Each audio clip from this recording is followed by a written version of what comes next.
Arr, ye mateys, there be a Kraken a-comin'.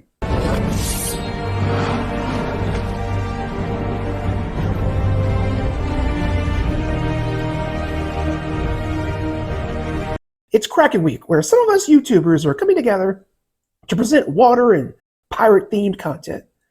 Think of it as like D&D Shark Week, organized by Jenny D and Pointy Hat. Hi, by the way, I'm AP Townley, and this is Roleplay Culture.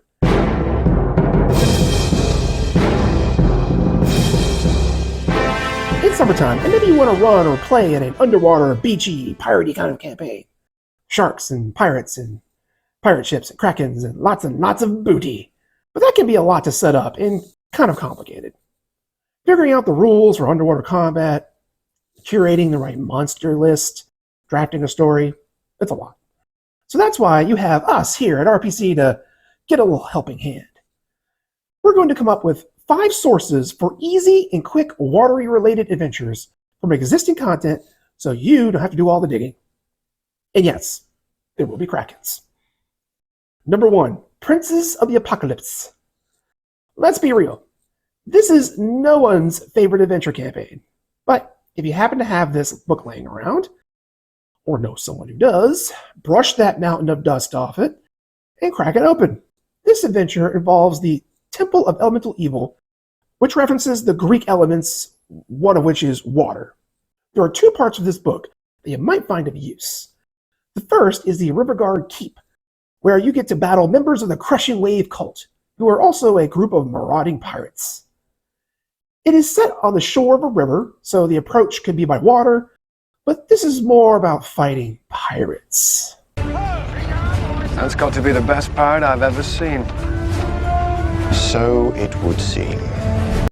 I particularly like the Crushing Wave Reapers and their shark-toothed swords that do an extra dive damage to anyone not wearing armor.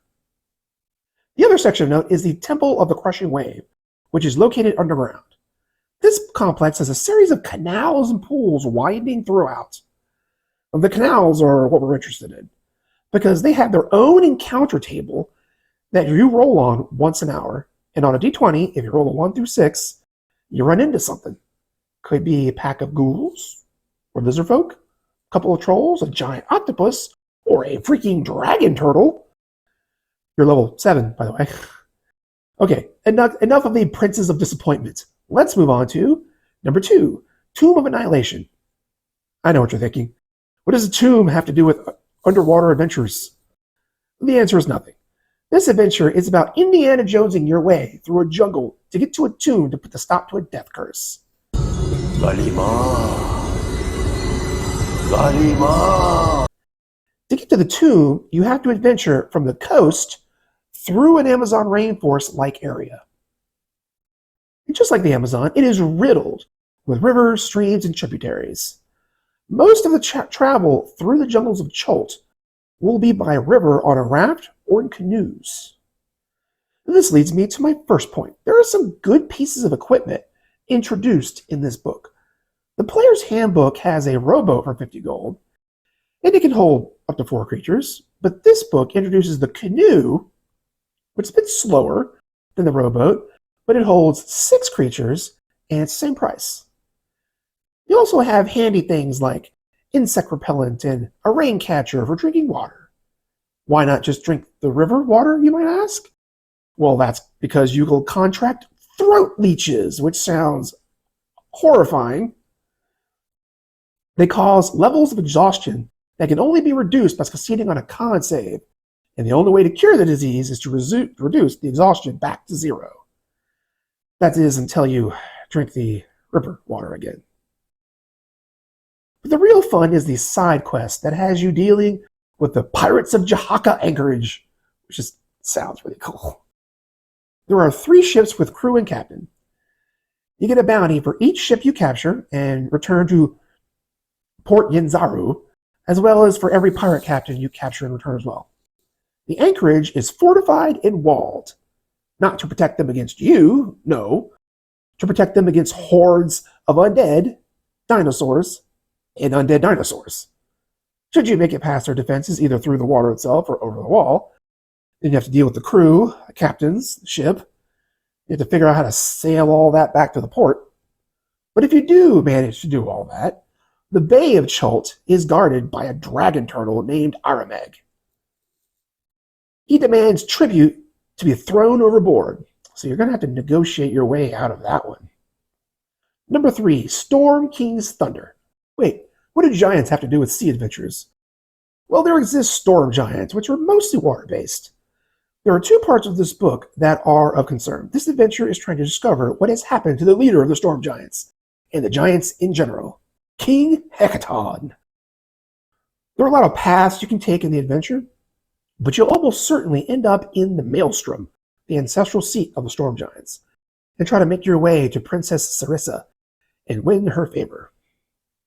Now, in this adventure, a big part of what you're doing involves trying to find a device to teleport your party into this fortress, which is deep under the ocean. Some of the rooms are submerged, some are not, and some are partially flooded. There's a ton of treasure down here, sequestered away in creative ways. There are treasure chests with fish bladders full of platinum, and these chests are actually giant sea anemones that double as garbage disposable. They dissolve things that are organic and are also poisonous. You have to figure out how to get them to open up and not be injured.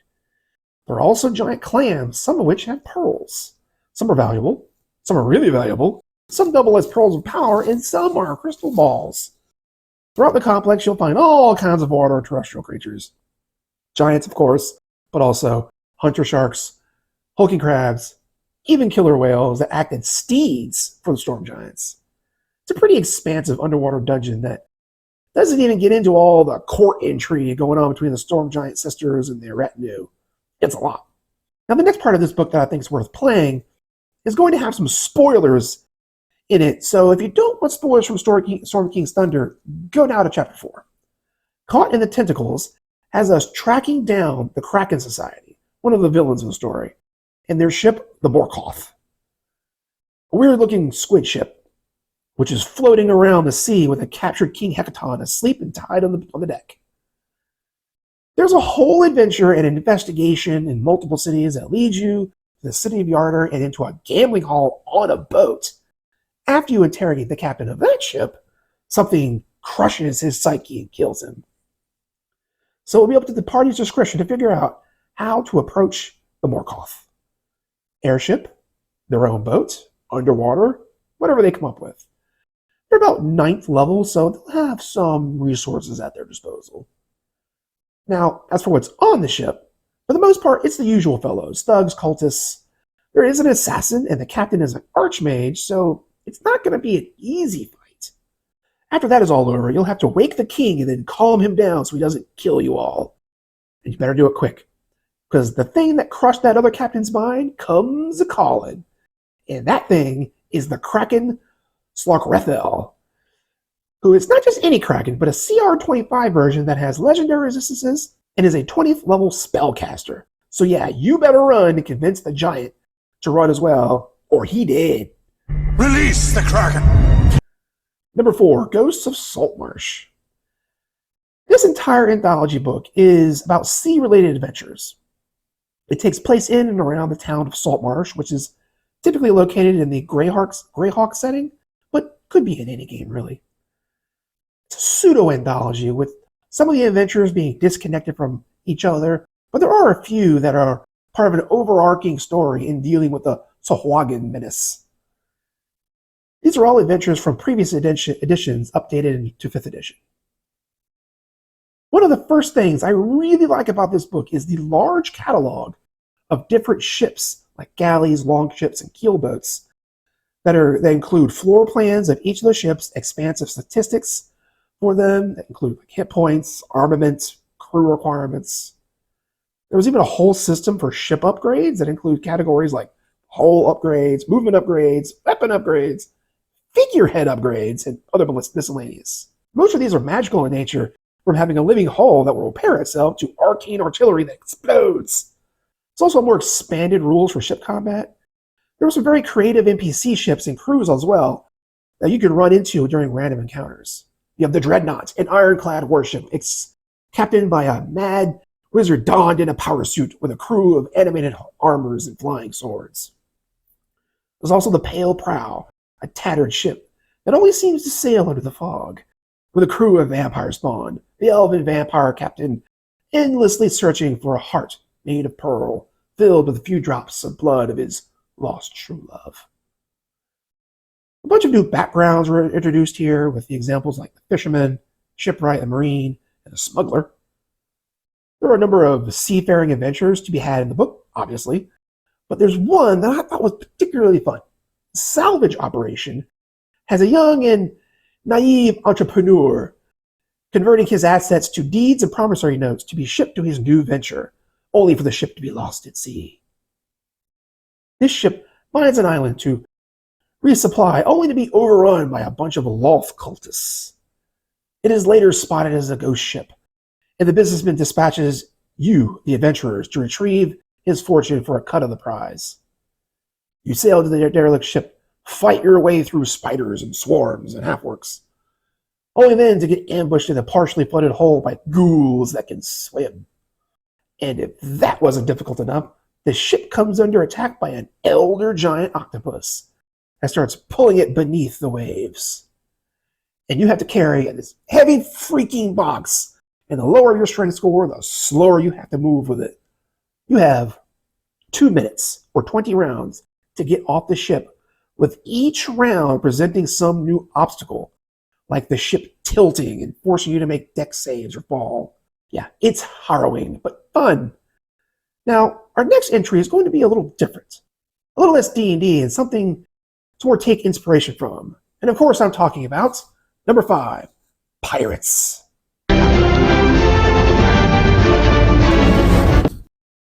I'm going to stop you right there, Townley.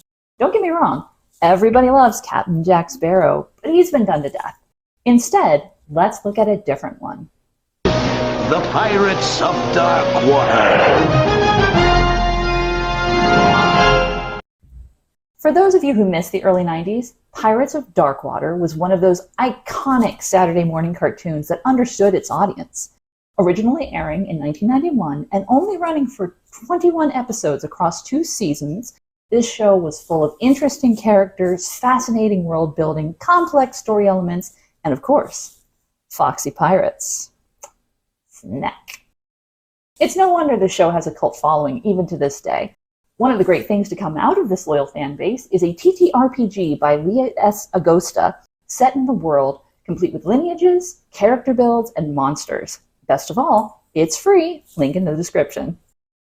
It's written in an ancient dialect. We don't know what system it uses, so it will require some adjustment for modern gaming. That aside, let's look at some highlights. First off, we have the world of Myr, a planet with 20 treacherous oceans, and where most of the land masses are small, unstable, and unpredictable. Everything from the plants to the animals to the people are harsh and hardened by their environment, but many still try to eke out some semblance of civilization. The seas are ruled by warring merchant and pirate factions, massive monsters like the mighty Leviathan, and of course, the mysterious Dark Water. An all-consuming black ooze that is slowly covering the seas and will choke out all life on Myr if it is not stopped. Plot hook! The playable lineages in this setting translate well to D&D. You've got the standard humans, the most populous race, but far from the most advanced technologically or tactically. They're most often merchants or pirates, and best suited for your grunty hit things type character. Then we have the Kree, a beautiful race of forest dwellers with distinctive golden hair, blue eyes, pointed ears, and sharp teeth. These are your druidy, wood elf-like hippie characters. They're also not fond of the sea, so the player is going to have to get creative to find a reason for their Kree to leave the forest. Then we have the Skawn. Short, muscular, and honorable, these nomads are expert seafarers and make their homes in tents and caves. They prefer to leave the land unchanged wherever they go, a sort of leave nothing but footprints mentality, but turned up to 11.